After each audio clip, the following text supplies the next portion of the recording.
السلام علیکم بچوں، آج کا ہمارا لیکچر ہے بالیدگی اور نمو کے اصول پر۔ بالیدگی اور نمو کے اصول۔ بچوں کی ماہر نفسیات انیتا وولفوک نے بالیدگی اور نمو کے 3 اصول بیان کیے ہیں، جبکہ دیگر ماہرین کے مطابق یہ اصول اور بھی ہیں۔ ہم تمام اصولوں کا جو ہے وہ مختصر جائزہ لے لیتے ہیں۔ سب سے پہلا جو اصول ہے بچوں وہ ہے شرح نمو مختلف ہوتی ہے۔ یہ نشوونما کا کون سا اصول ہے؟ سب سے پہلا اصول ہے۔ اس سے مراد کیا ہے کہ ہر فرد میں جو نشوونما کی رفتار ہے وہ دوسرے سے مختلف ہے۔ کچھ بچے زیادہ تیزی کے ساتھ بڑھتے ہیں، ان کے عضلات سب سے تیزی کے ساتھ پختہ ہو جاتے ہیں۔ کچھ بچے دوسروں کی نسبت جلدی چلنا سیکھ لیتے ہیں، جلدی بولنا سیکھ لیتے ہیں۔ کچھ بچوں کا قد بڑا جلدی سے بڑھ جاتا ہے، نکل آتا ہے، ہم کہتے ہیں بڑے بڑے لگ رہے ہیں، جبکہ ان کے ساتھ والے بچے جو ہیں وہ اتنے بڑے نہیں لگ رہے ہوتے۔ تو کیا ہے کہ کچھ بچوں میں تیزی دیکھنے میں آتی ہے نشوونما میں، جبکہ کچھ بچے جو ہیں وہ تمام مراحل بڑے سست روی کے ساتھ طے کرتے ہیں۔ لیکن یہ نہیں ہے کہ وہ جو مراحل طے کر رہے ہیں اگر وہ سستی سے طے کر رہے ہیں تو وہ فلفل نہیں ہو رہے ہیں۔ آہستہ آہستہ ان کا قد بھی نکل آتا ہے، وہ بولنا بھی شروع کر دیتے ہیں، لیکن اپنے جو ہم عمر ہیں ان سے ذرا وہ دیر سے یہ کام کر پاتے ہیں۔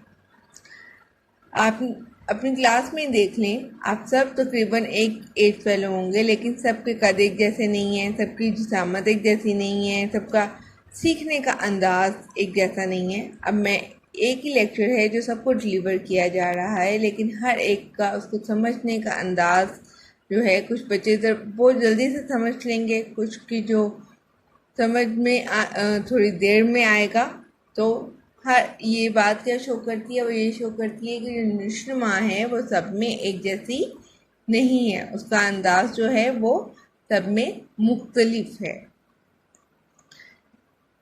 دوسرا اصول ہے شرح نمو قدرے منظم ہوتی ہے۔ یہ والی بات بچوں ہمیشہ یاد رکھیں، چاہے دیر سے ہو یا جلدی ہو، لیکن ایک خاص ترتیب رکھی ہے اللہ تعالیٰ نے زندگی میں، اور جو وہ نشوونما ہے اس میں وہ ترتیب ہمیں بڑی کلیئر نظر آتی ہے۔ جیسے پہلے بچہ شیرخوارگی میں، انفینسی میں ہے، تو اس نے چلنا بھی سیکھنا ہے نا۔ ایسا نہیں ہو سکتا کہ اگر بچے نے چلنا سیکھنا ہے مثال کے طور پر تو وہ ڈائریکٹ بھاگنے لگ جائے، ایسا نہیں ہوگا۔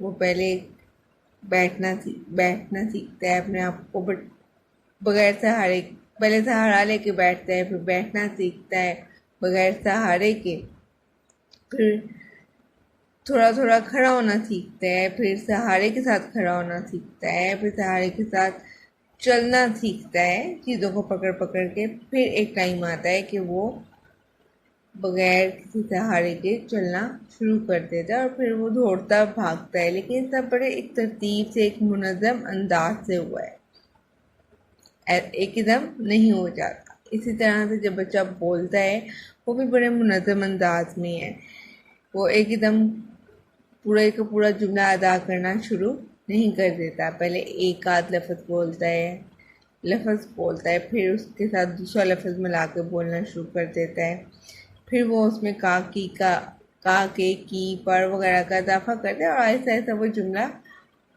مکمل کر لیتا ہے۔ اچھا، تیسرا اصول جو ہمیں ملتا ہے، یہ 2 اصول ہم نے ڈسکس کیے ہیں کہ شرح نمو مختلف ہوتی ہے اور شرح نمو قدرے منظم ہے۔ تیسرا اصول بچوں جو ہمیں ملتا ہے وہ نشوونما کا عمل کیا ہے؟ تدریجی اور پائیدار ہے۔ تدریجی اور پائیدار سے بیٹا کیا مراد ہے؟ گریجولی ہو رہا ہے۔ ایک نموئی مرحلے سے دوسرے نموئی مرحلے تک جانے میں فرد کو خاصا وقت لگ جاتا ہے۔ چند دنوں یا چند راتوں میں فرد نشوونما کے تمام مدارج طے نہیں کر لیتا، بلکہ نشوونما کا جو عمل ہے رفتہ رفتہ اور سلسلہ وار ہوتا ہے۔ اب بات یہ کہ یہ نہیں ہو سکتا کہ ایک دن بچہ بھی آج پیدا ہوا ہے، کل وہ ایک دم بچپن میں آ گیا ہے اور اسکول جانا اس نے شروع کر دیا، لوگوں سے باتیں شروع کر دی ہیں، ایسا نہیں ہے۔ آہستہ آہستہ وقت لگتا ہے، وقت کے ساتھ ساتھ نشما پاتا ہے، یعنی نشما کی جو رفتار ہے وہ کیا ہے، وہ سست ہے۔ انسان ایسا جاندار ہے جو سب سے آہستہ نشما پاتا ہے۔ آپ جانوروں کو دیکھیں، وہ بہت جلدی نشما پا لیتے ہیں۔ بچے پیدا ہوتے ہیں پرندوں کے، وہ چند دنوں میں اڑنا سیکھ لیتے ہیں۔ انسان کا بچہ بہت پیچیدہ ہے، اس کو پالنا بھی بڑا مشکل ہے، اور اس کی نشما بہت سلو ہے، اس کو بہت آہستہ آہستہ آہستہ وہ چیزیں سیکھتا ہے، اور آہستہ آہستہ اس میں پختگی پیدا ہوتی ہے۔ اچھا جی، ایک مرحلے کی جسمانی پختگی حاصل ہونے پر فرد اگلے مراحل میں پہنچ جاتا ہے۔ نشما کے جسمانی پہلو کی طرح وقوفی، سماجی اور نفسیاتی پہلو بھی مرحلہ وار ہی طے ہوتے ہیں، یعنی کہ جیسے آپ کے جسمانی پختگی آپ لوگوں کو حاصل ہو رہی ہے اسٹیپ بائی اسٹیپ، بالکل اسی طرح سے بچوں آپ کی وقوفی، سماجی اور نفسیاتی پہلو بھی مرحلہ وار طے ہو رہے ہیں۔ وقوفی کو آپ ایسے ہی سمجھ سکتے ہو نا، جیسے آپ اسکول میں ایڈمیشن لے رہے ہو، پہلے آپ 1 کلاس میں جاتے ہو، اس کو لرن کرتے ہو، پھر 2، پھر 3، پھر اسٹیپ بائی اسٹیپ آپ آگے بڑھتے چلے جا رہے ہو۔ تو یہ کیا ہے، یہ ایک تدریجی انداز ہے اور ایک پائیدار انداز ہے بڑھنے کا۔ چوتھا اصول جو ہمیں ملتا ہے وہ ہے نشما ایک مسلسل عمل ہے۔ اچھا جی، نشما کا جو عمل ہے بیٹا، وہ کیسا عمل ہے، مسلسل ہے، وہ کہیں رکتا نہیں ہے۔ اگر ہمیں بظاہر نشما ہوتی نظر نہیں بھی آ رہی ہوتی تو وہ اندر کہیں ہو رہی ہے، جو کہ وہ سستی سے ہو رہی ہے، کہ ہمیں بظاہر تو نظر نہیں آ رہی لیکن وہ چل رہی ہے مسلسل۔ یہ قبل از ولادت سے شروع ہو جاتی ہے، اور جب تک انسان اس دنیا سے چلا نہیں جاتا یہ جاری و ساری رہتی ہے۔ اس میں کہیں وہ نہیں آتا، کیا کہنا چاہیے، اس میں کہیں گیپ نہیں آتا۔ ایسا نہیں ہوتا کہ اب نشما رک گئی، کل شروع ہوگی، پرسوں نہیں، ایسا نہیں ہے۔ یہ مسلسل عمل ہے، بغیر کسی سٹاپ کے، بغیر کسی گیپ کے۔ اچھا جی، یہ تو ہمارا چوتھا اصول تھا۔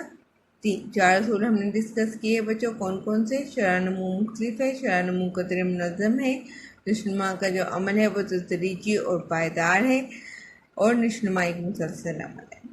5واں اصول جو ہم ڈسکس کر رہے ہیں وہ ہے طفولیت میں نموئی عمل تیز ہوتا ہے۔ جب بچہ پیدا ہوتا ہے نا، تو ایک تو اس ٹائم بڑا عمل تیز ہوتا ہے، اور سیکنڈلی جو آپ لوگوں کی ایج ہوتی ہے 12-13 کے درمیان کی، جسے ہم کہتے ہیں بلوغت کا ٹائم، اس ٹائم نشما کا عمل بہت تیز ہوتا ہے۔ اور باقی ساری جو زندگی ہے، جیسے آپ بچے کو دیکھو، اس کے بعد جب اسکول گوئنگ ہوتا ہے نا، تو اس میں نشما بڑی آہستہ آہستہ آہستہ آہستہ ہو رہی ہوتی ہے، لیکن ایک طفولیت یعنی کہ جب بچہ پیدا ہوا ہے تب، اور ایک سیکنڈلی جب اس میں فزیکلی چینج بہت زیادہ پیدا ہو رہے ہوتے ہیں بلوغت کے ٹائم میں، جسے ہم ٹین ایج کہتے ہیں۔ تو یہ 2 ٹائم ایسے ہیں بچے جب انسان کی فزیکل چینجز بھی بہت تیزی سے رونما ہوتی ہیں، اور بلوغت میں انسان کی ایڈولسنس کے پیریڈ میں انسان کی نفسیاتی، وقوفی اور ذاتی تبدیلیوں کی جو رفتار ہے وہ بھی بے حد تیز ہو جاتی ہے۔ چھٹا اصول جو ہمیں نظر آتا ہے وہ نشما کے تمام پہلو ایک دوسرے سے مربوط ہیں۔ آپ ایسے نہیں سوچ سکتے کہ ایک پہلو کمپلیٹ ہو گیا بس اس کا خاتمہ ختم شد، نہیں، ایسا نہیں ہے۔ ہر پہلو دوسرے کو افیکٹ کر رہا ہے۔ اگر طفولیت میں کوئی کمی رہ گئی ہے فزیکلی یا کسی بھی طرح کی، تو وہ آٹومیٹکلی نیکسٹ آپ کے سٹیپ کو، نیکسٹ مرحلے کو متاثر کرے گی۔ بچے کی جو جسمانی نشما کے ساتھ ساتھ اس کی جو نفسیاتی، سماجی اور وقوفی اور گفتگو کی نشما بھی ہوتی ہے، اور نشما کے یہ تمام پہلو آپس میں مربوط ہیں۔ کسی ایک پہلو میں کمی آ جائے یا نشما بھرپور طریقے سے نہ ہو سکے تو اس کے اثرات دیگر پہلوؤں پر بھی نظر آتے ہیں۔ ظاہر بات ہے، اگر آپ نے 1 کلاس میں پراپرلی لکھنا ہی نہیں سیکھا، پڑھنا ہی نہیں سیکھا، تو آپ اگلا سٹیپ کیسے لوگے؟ اردو کے لیے آپ نے الف بے نہیں سیکھی، آپ کا پہلا سٹیپ ہی کمزور ہے، مثال کے طور پر بیٹا، تو آپ کیسے لفظ بنانا سیکھو گے؟ تو بالکل اسی طرح ہماری زندگی ہے کہ اگر اس میں ہم نے پہلا اسٹیپ فلفل نہیں کیا پراپرلی تو اگلا اسٹیپ آٹومیٹکلی افیکٹ ہو جائے گا۔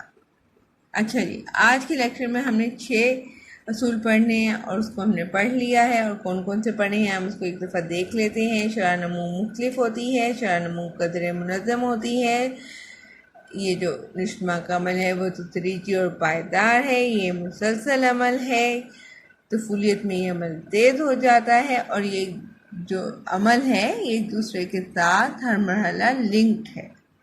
اچھا جی، یہاں تک ختم کرتے ہیں۔ نیکسٹ لیکچر میں باقی 6 جو اصول ہیں وہ ڈسکس کریں گے انشاءاللہ۔ اوکے بیٹا، اللہ حافظ۔